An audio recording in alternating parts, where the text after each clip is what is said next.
One day, a young monk approached a revered Zen master with a question that weighed heavily on his heart. "Master," he asked earnestly, "what is the greatest value in my life?"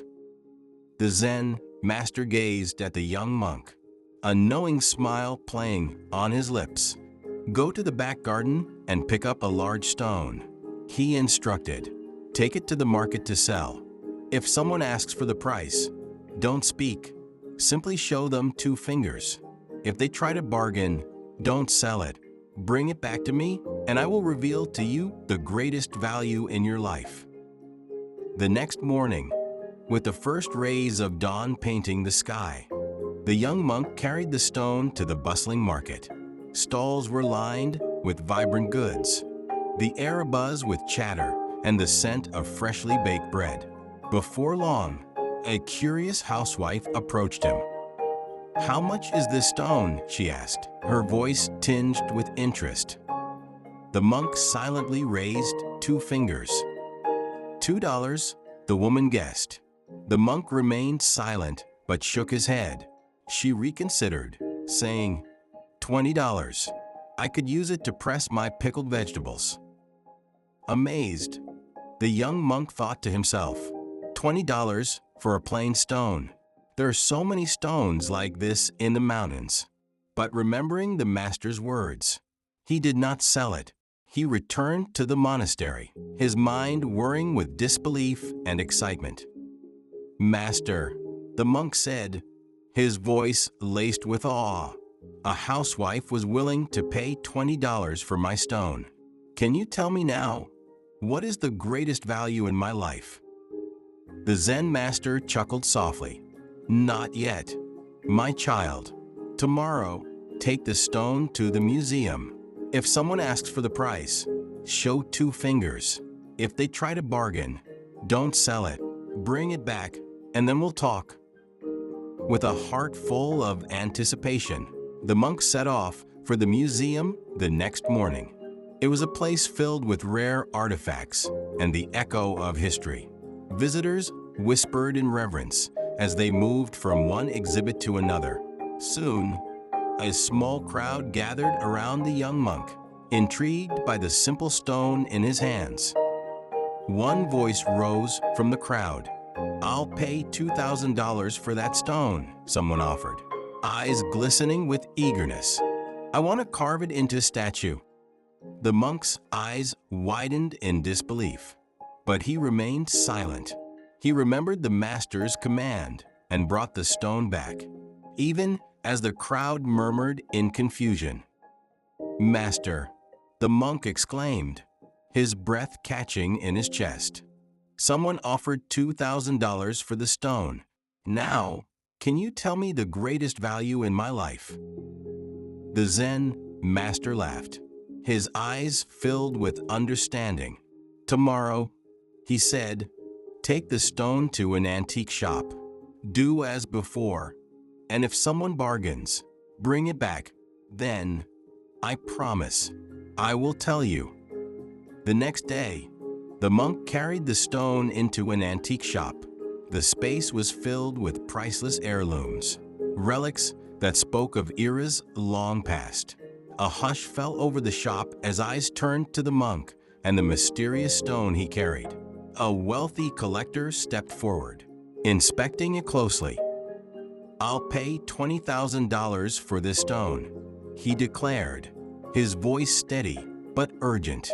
Before the monk could react, the man quickly added, "No, I'll give you $200,000. The monk's heart pounded in his chest as he carefully made his way back to the monastery, his mind racing with the implications.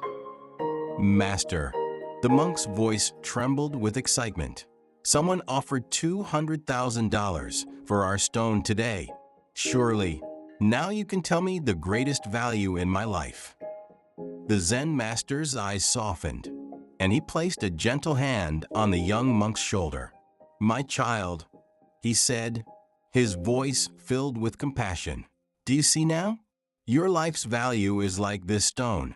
If you place yourself in a vegetable market, you'll be worth $20. In a museum, you'll be worth 2,000. In an antique shop, 200,000. The value of your life is determined by where you choose to place yourself. Life's true value comes from recognizing your worth and choosing places and paths that reflect it. The young monk stood in silence as the realization sank deep into his heart. The master continued, "Life is full of limitless potential, but so many of us fail to see our own worth. We linger in places that don't value us, surrounded by people who don't understand our true potential."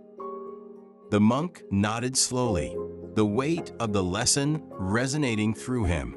"So, Master, to find our true value, we must believe in ourselves and seek places where we are truly appreciated."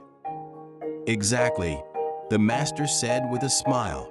"Your worth isn't set in stone, but can transform based on your choices. You must step into places that recognize your unique gifts, and you must first recognize them within yourself." The lesson was simple, yet profound. We are the architects of our own value. It is not enough to have potential. We must place ourselves in environments that allow us to thrive. Too often, we remain hidden in the shadows of doubt and fear, failing to see that we are the only ones who can determine our path. Think of your life now. Where are you? Are you in a place that celebrates your talents? Or are you settling for less because of fear or uncertainty? Are you taking deliberate steps toward your dreams? Or are you holding back, weighed down by the comfort of the familiar? It's never too late to make a change. Pursue your true calling, because when you believe in yourself and act on that belief, life opens up in unimaginable ways. Remember, your worth is defined not by others' perceptions, but by the choices you make and how you choose to present yourself to the world. You are a unique, unrepeatable being with potential that can shine as brightly as you allow. Step into the light, nurture your gifts, and share them boldly. Life is your masterpiece to create, and the canvas awaits. Choose to value yourself. Choose to take the leap. Thank you so much for listening and being part of this journey. If you enjoyed this story and found value in its message, please consider subscribing to our channel. Your support helps us create more inspiring content and share meaningful stories with you. Don't forget to hit that like button and turn on notifications so you never miss an update. Thank you again, and we'll see you in the next video.